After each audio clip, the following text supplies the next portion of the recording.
क्या बताएं, क्या हमारे दिल में है। सरफरोशी की तमन्ना अब हमारे दिल में है। देखना है जोर कितना बाजुए का दिल में है। वक्त आने दे बता देंगे तुझे ए आसमां। हम अभी से क्या बताएं, क्या हमारे दिल में है। आइए अब मिलते हैं एक और स्वतंत्रता सेनानी से, भिकाजी कामा।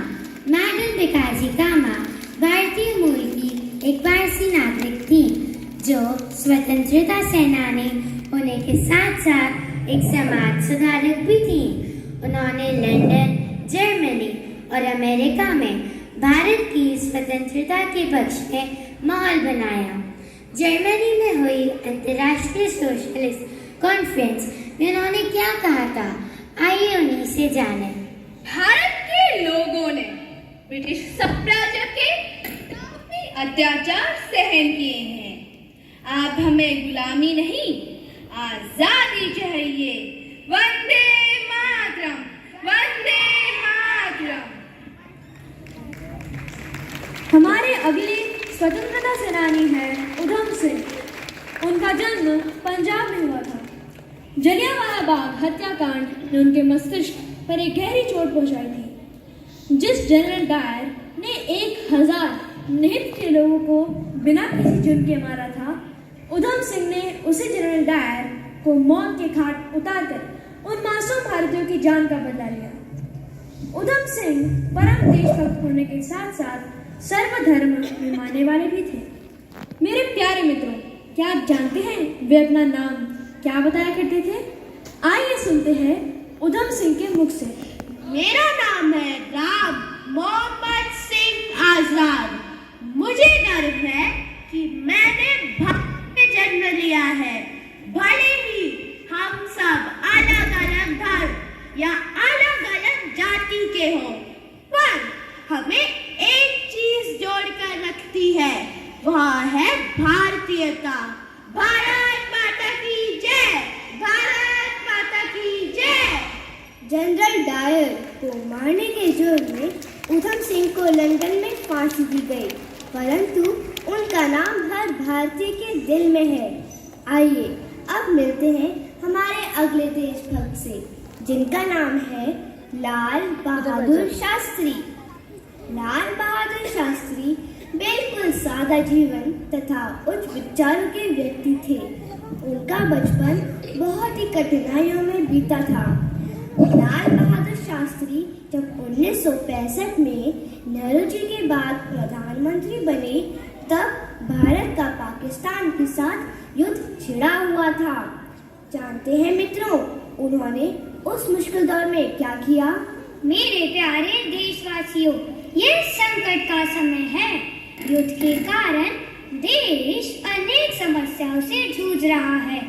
ऐसे वक्त में मैं अपनी तनख्वाह का त्याग करता हूँ और सभी देशवासियों से यह विनती करता हूँ कि हफ्ते में कम से कम एक दिन एक वक्त का उपवास अवश्य रखें, ताकि हमारे अन्य भारतीयों को अन्न मिल सके।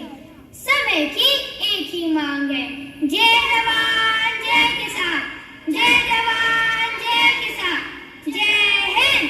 शास्त्री जी को उनकी सादगी, देशभक्ति और ईमानदारी के लिए पूरा भारत श्रद्धापूर्वक याद करता है। हमारे अगले देशभक्त एक ऐसे व्यक्ति थे जिनका नाम सुनते ही हम सबके हृदय में देश प्रेम की एक अद्वितीय सद्भावना जाग उठती है। जी हाँ, मैं बात कर रही हूँ नेताजी सुभाष चंद्र बोस की। नेताजी जानकीनाथ और प्रभा देवी के घर जन्मे एक ऐसे सपूत थे जिन्होंने देश का नाम न केवल रोशन किया, बल्कि हम सब में गर्व का भाव भरा। उन्होंने आज़ादी के आंदोलन को एक नई राह दी तथा युवाओं को संगठित कर आज़ाद हिंद फौज का गठन किया। तो चलिए सुनते हैं उन्होंने क्या कहा। आज हमारे अंदर बस एक ही इच्छा होनी चाहिए, मरने की इच्छा, ताकि भारत जी सके। एक शहीद होने की इच्छा,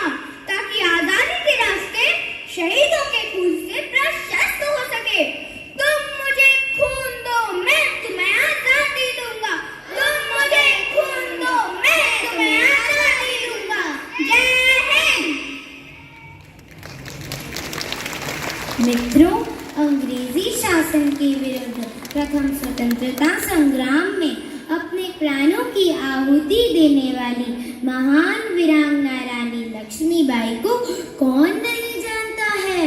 रानी लक्ष्मीबाई का जन्म वाराणसी में 1828 में हुआ था। उन्होंने सिर्फ 29 वर्ष की आयु में अंग्रेजों की सेना से युद्ध किया और रणभूमि में वीर गति को प्राप्त हुई। तो अब उनकी जोश भरी बातें सुनते हैं। हर बोलो के मुँह हमने सुनी कहानी थी, खूब लड़ी मर्दानी वो तो झांसी वाली रानी थी। बुंदेले हर बोलो के मुँह हमने सुनी कहानी थी, खूब लड़ी मर्दानी वो तो झांसी वाली रानी थी। अंग्रेजों, वापस चले जाओ, मैं अपनी झांसी नहीं दूंगी। ये अत्याचार नहीं चलेगा। मैं झांसी के लिए अपना बलिदान दूंगी। मैं झांसी के लिए अपना बलिदान दूंगी। आज हमने जाना कि भारत की आजादी के लिए स्वतंत्रता सेनानियों ने अपना तन, मन, धन सब कुछ भारत के नाम कर दिया। उनके द्वारा दी गई यह कुर्बानियां यह देश कभी नहीं भूल पाएगा। उन लोगों की वजह से ही हम आज एक स्वतंत्र देश में रहने का आनंद ले रहे हैं। अंत में मैं कहना चाहता हूँ, खुश नसीब हैं वे लोग जो वतन के काम आते हैं। वतन पर मिटकर भी ये लोग अमर हो जाते हैं। सलाम करते हैं हम वतन पे मिटने वालों को। उन लोगों की वजह से ही हम चैन की सांस ले पाते हैं। जय हिंद।